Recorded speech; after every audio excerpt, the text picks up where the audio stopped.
Hello everyone and warmly welcome है दोस्तों आप सभी का आईएफएस की शानदार प्लेटफॉर्म के ऊपर। तो जब हम पढ़ना शुरू करते हैं पीएचडी एंट्रांसेस के लिए, चाहे कोई भी हो, सीएसआईआर नेट हो, गेट हो, डीबीटी हो, आईसीएमआर हो, तो हर बच्चा का ख्वाब होता है कुछ एग्जाम्स को क्वालिफाई करे। ये क्वालिफिकेशन की जर्नी जो है बच्चे एमएससी से मास्टर्स के पहले सेमेस्टर से स्टार्ट करते हैं और सोचते हैं कि उनका हर ख्वाब जो है पूरा हो जाए। अब खैर ये ख्वाब जो है किसी के ही मुकम्मल होता है, इसके पीछे उनका हार्ड वर्क, डेडिकेशन और स्टडी के एस्पेक्ट होते हैं। तो ऐसे ही कैंडिडेट से आज हमारे साथ जुड़े हैं जिन्होंने सीएसआईआर नेट जैसी एग्जाम्स को एक बहुत ही बेहतरीन रैंक्स के साथ, खूबसूरत रैंक के साथ क्वालिफाई किया है। तो यकीनन उनकी जर्नी जो है वो लाजवाब और शानदार रही होगी। इतने बड़े और टफेस्ट एग्जाम को क्वालिफाई करने के लिए उन्होंने जी जान लगा के मेहनत की होगी। तो उन्हीं मेहनत का, उन्हीं जर्नी का एक्सपीरियंस जो है वो आज हमारे साथ शेयर करेंगे, हम जानेंगे उनको। और मुझे पूरा यकीन है कि जो भी नए बच्चे हैं, जो भी नए एस्पिरेंट्स हैं, उनको जो है बहुत हेल्प होगी इस चीज से। तो जानते हैं उनकी जर्नी क्या रही थी इस एग्जाम्स के लिए। तो हेलो दोस्त। जी सर, गुड आफ्टरनून सर। नमस्ते सर। नमस्ते। थोड़ा अपने बारे में बताओ, हमें इंट्रोड्यूस कीजिए। Myself Gyanaranjan Sahu from Odisha. My schooling up to 12th is from Saint Xavier High School, Jaspur Road, Odisha, and my BSc bachelor's degree is from Vyasanagar Autonomous College, Jaspur Road, Odisha, and my masters in zoology from Revensa University, Cuttack, Odisha. Okay अब मुझे ये बताइए कि आपकी ये जो journey रही है, इतना बेहतरीन रैंक आपने लाया है, वैसे आपका रैंक क्या रहा है बताइए। 24 लेक्चर एलएस में 24। ओके तो ऑल इंडिया रैंक 24 रही है आपकी एलएस में। जी सर। ओके जी सर। कांग्रेचुलेशन दोस्त, आपको बहुत थैंक यू सर। शुभकामनाएं मेरी तरफ से, पूरा एफएस फैमिली की तरफ से। Thank you sir. ओके अब मुझे बताओ कि इतना बेहतरीन तरीके से रैंक लाया है, तो भाई पढ़ाई कैसे की थी, बताओ थोड़ा हमें भी। पढ़ाई तो मतलब ऐसे कुछ सोच के नहीं दिया था कि सीएसआर देंगे, कुछ ऐसे रैंक आएगा। बस अपना मास्टर्स बैचलर्स का टाइम से थोड़ा बहुत अपना मतलब बेसिक बेसिक जो चीजें होते हैं वो थोड़ा मतलब क्लियर किए। और जब पीजी में एमएससी में करने आए तो बहुत सारे बच्चे ऐसे बोले कि नेट देना है, नेट देना है। सर भी बोल रहे थे कि नेट दे, फॉर्म फिलअप किए हो। तो ऐसे पहला ईयर तो मैंने नहीं दिया था, और बस सेकेंड ईयर तो बहुत सारे बच्चे दे रहे थे, तो उनके साथ साथ हमने भी फॉर्म फिलअप कर दिया था। तो वैसे ही मतलब सेमिस्टर के सिलेबस अकॉर्डिंग ही हमने थोड़ा बहुत पढ़ा था, और ऐसे कोई फोकस करके नहीं पढ़ा था कि हम नेट देना है। बस अपना थोड़ा वो बेसिक कॉन्सेप्ट थोड़ा क्लियर किए थे, और वही इमोशन बैच जो चलता है वो मतलब यूट्यूब से थोड़ा एग्जाम के पहले मतलब अपना सेमिस्टर एग्जाम के मतलब पहले देख लेते थे। उससे से ही हो गया सर थोड़ा बहुत। पीवाई क्यू कुछ तो लगाए थे बस।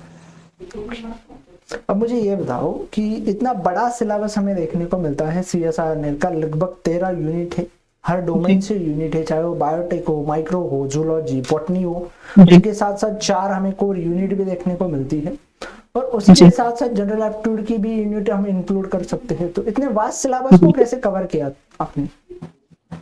जी, वास्ट सिलेबस मैंने तो पूरा 13 यूनिट बोलो तो वो 13 यूनिट कवर नहीं किए थे। बस ओवरऑल आइडिया था कि हाँ ये सब है, लेकिन फर्स्ट जो हमारा यूनिट 1 से लेकर 5 तक, जैसे वो बायोकेमिस्ट्री हो गया, cell biology, molecular biology, signalling, immunology और डेवलपमेंट, वो मैंने अपना फर्स्ट प्रायोरिटी में रखा था, वो 5 यूनिट। बस सेकेंड में थोड़ा इकोलॉजी और जेनेटिक्स और वो हमारा एनिमल फिजियोलॉजी थोड़ा सेकेंड प्रायोरिटी में था। और वो इंस्ट्रूमेंटेशन वगैरह वो सब थोड़ा मतलब ऐसे ही थोड़ा ओवरऑल आइडिया बस था। पीवाईक्यू उसका करके गए थे, बस इतना ही।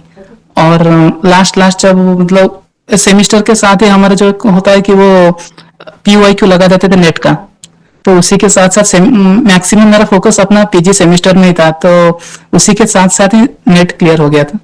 अरे वाह, बहुत ही बेहतरीन दोस्त। अब मुझे ये बताओ कि जनरल एप्टीट्यूड के लिए आपने किस तरीके से प्रिपरेशन किया था? सर सच बताऊं तो जनरल एप्टीट्यूड मतलब मैं प्रिपेयर नहीं किया था, बट लेकिन मेरा प्रीवियस में जैसे कि बैंकिंग, एसएससी, रेलवे हो गया, कोरोना टाइम में मैं उसका कोचिंग मतलब लिया था, उसके लिए पढ़ रहा था। तो वो उसका नॉलेज यहाँ थोड़ा काम आ गया थोड़ा बहुत। ओके तो कोरोना जैसे वो मैथमेटिक्स रीजनिंग टाइप का होता है, तो वो बैंकिंग, रेलवे उसी में पढ़े थे, तो वो थोड़ा बहुत यहाँ थोड़ा मतलब हेल्प हो गया। ओके ओके बहुत सही तरीके से, मतलब पढ़ाया जो भी है, पढ़े हुए जो भी चीजें होती है वो कभी भी मतलब जाया नहीं जाती या वेस्ट नहीं जी जाती, कहीं ना कहीं तो उसका फायदा होता ही है। जी तो फिर आप मास्टर्स कर रहे हो अभी या कंप्लीट हो गए? जी, अभी यही सेशन में खत्म हो गया, मतलब इसी साल ही खत्म हो गया। जी ओके सर। ओके, अब मास्टर्स के एंड तक आपका CSR क्लियर हो गया। जी जी सर। वैसा तो मेरा मतलब ऐसा कोई टारगेट नहीं था कि यही देना है। मैं सोचा था कि एक 6 महीने या 1 साल ड्रॉप लेके प्रिपेयर करूंगा, लेकिन हो गया। ओके ओके ठीक है। अब मुझे ये बताइए कि आपकी रिवीजन और क्वेश्चन प्रैक्टिस किस तरीके से करते थे तुम? क्वेश्चन रिवीजन तो ऐसे मतलब जो भी पढ़ता था बस उसको नेक्स्ट डे थोड़ा बहुत देख लेता था। और वो क्वेश्चन प्री वाई क्यू इतना भी प्रैक्टिस नहीं किया था जैसे कि मतलब करना चाहिए एक एस्पिरेंट को। बस थोड़ा बहुत जैसे कि जेनेटिक्स का वो न्यूमेरिकल थोड़ा हो गया, और बायोकेमिस्ट्री का थोड़ा पीवाई क्यू हो गया। ऐसे 2-3 यूनिट का मतलब पीवाई क्यू में करके गया था। वैसे मतलब आईएफएस का वो बुक लेके रखा था वो पीवाई क्यू, लेकिन वो कंप्लीट मैंने अभी तक नहीं किया। तो 3-4 यूनिट ही मतलब पीवाई क्यू लगाए थे, बाकी वही सब यूट्यूब से देख के यही सब खत्म कर लिए थे। ओके, अब मुझे ये बताओ कि जो भी नए बच्चे हैं, जो भी नए व्यूवर्स हैं, जो आपको देख के पढ़ना स्टार्ट करेंगे, उनके लिए क्या बताना चाहो? रेगुलर प्रैक्टिस करे, उसी को रिवाइज करे, और पीवाई क्यू थोड़ा डेली लगाए, क्योंकि पीवाई क्यू लगाने से पीवाई क्यू और थोड़ा नया जो टेस्ट सीरीज है उसको थोड़ा देने से मतलब हो जाता है कि लगता है कि हाँ थोड़ा कॉन्फिडेंस आता है। लगता है कि हाँ यही थोड़ा हमारा कमी पार्ट है, तो इसको थोड़ा और काम करेंगे इसके ऊपर ये टॉपिक में। बस यही, बस रेगुलरिटी रखे अपना पढ़ाई में। ओके, और मुझे जी ये बताओ कि फिर अब आगे आपका क्या प्लान है? जी। वैसे तो अभी रिसर्च के लाइन में अभी नहीं जाना, बस लेक्चरशिप में मतलब अभी जाना है। स्टेट जो लेक्चरशिप पोस्ट आते हैं उनके लिए थोड़ा प्रिपेयर करना है। ठीक ठीक है, तो ऑल द जी बेस्ट आपको, बहुत सारी शुभकामनाएं मेरी तरफ से, पूरा IFS फैमिली की तरफ थैंक यू। से। And thank you so thank you much sir. For sharing your experience and your journey with us. Thank you sir.